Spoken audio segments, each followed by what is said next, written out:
Assalomu alaykum. Mana Esalomon Perevolidan o'tib, Qo'qon shahriga ham yetib kelib oldik.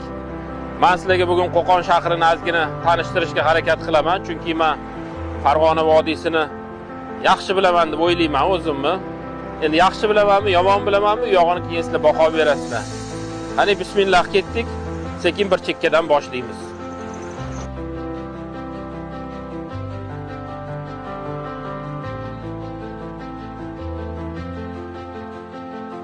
Biz mana hozir Qo'qon xon saroyiga keldik. Xudoyorxonning saroyi bo'lgan bu. Men bu yerga o'zimning ulfatlarimni 20 yil oldin ham olib ketganman. Ko'rsatib, aylantirib. U payt bunaqa restavratsiyalar bo'lmagan edi. Hozir mana juda ham chiroyli bo'lib qolgan. Albatta sizlarga tavsiya qilaman. Aprel, may oylarida oilalarni olib, yoki o'rtoqlaringlarni olib, albatta Qo'qonga kelib, aylanib ko'rib ketinglar. Это того стоит, bolalar.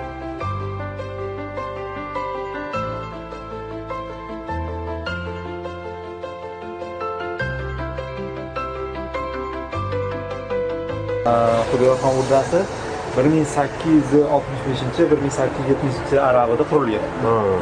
Hop. Endi bu maydoni 8 gektar bo'lgan, 3 ta katta darvozasi bo'lgan, atrof qala devorlardan o'ralgan. Bu sizlar ko'rib turgan 3-darvoza. Endi bu 2 ta darvoza va darvoza atrofidagi qalalar buzib tashlangan. Buzib tashlangan, endi mana shu darvoza qolgan asl holatda. Bu necha yil bo'lgan bu darvozaga solib? Bitirilgan. 8-yil bitirilgan. Endi mana shu asl holatda saqlangan darvozada mana shu bitta saqlangani. Endi bu xonlik davrida bu tillodan bo'lgan. Bu pullar. Hozir endi mis qo'yilgan. Mana shu darvozani yasash uchun 2,5 yil vaqt ketgan. Chinor daraxtidan ishlangan. Shu kesib qo'yib, suvga o'sha 2 yil turib, suvdan olib, keyin 6 oyda buni mana shu 150 yilcha bo'libdi-da. 150 yil bo'ldi. Unda eshik og'asi deyilgan. Eshik og'asining xonasi bo'lgan. Keyin odam shu eshik og'asining suhbatdan o'tib, keyin xonning huzuriga kirgan. Xudoyorxonning avlodlari qolgan deyshadi. Qayerda?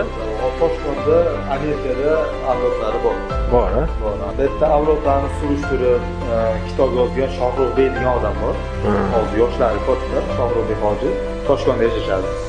Keyin o'sha Azamatbey degan o'sha avlodlari ham bor hozir. Xudoyorxon. Xo'p, endi bu eshikni ruslar qo'ygan. Xonlik paytida o'zi eshik bo'yi past bo'lgan. Past bo'lgan, kirganda egilib kiradigan bo'ldi. Egilib kirgan. Bu Xudoyorxonning o'zi xosxonasi.